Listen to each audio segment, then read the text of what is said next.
శ్రీమాత్రే నమః.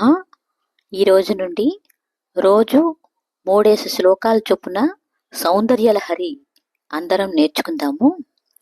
నేను 3 శ్లోకాలు పాడి వినిపిస్తాను. ముందుగా ధ్యాన శ్లోకము.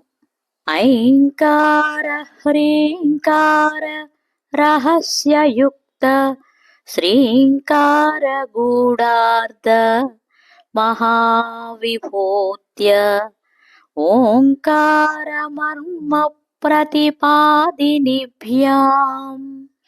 నమో నమః శ్రీ గురు పాదుకాభ్యాం. త్వదన్యః పాణిభ్యామభయవరదో దైవతగణః త్వమేకా నైవాసి ప్రకటితవరాభీత్యభినయా భయాత్రాతుం దాతుం ఫలమపి చ వాంఛాసమధికం శరణ్యే లోకానాం తవ హి చరణావేవ నిపునౌ. హరిస్త్వామారాధ్య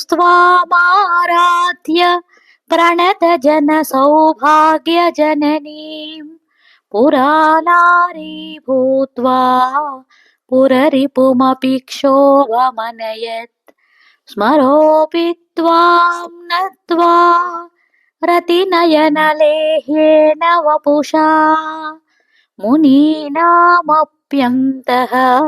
ప్రభవతి హి మోహాయ మహతాం. ధనుః పౌష్పం మౌర్వీ మధుకరమయీ పంచవిశిఖాః వసంతః సామంతో మలయమరుదాయో ధనరథః తథాప్యేకः సర్వం హిమగిరిసుతే కామపి కృపాం అపాంగాత్తే లబ్ధ్వా జగదిదమనంగో విజయతే. శ్రీమాత్రే నమః.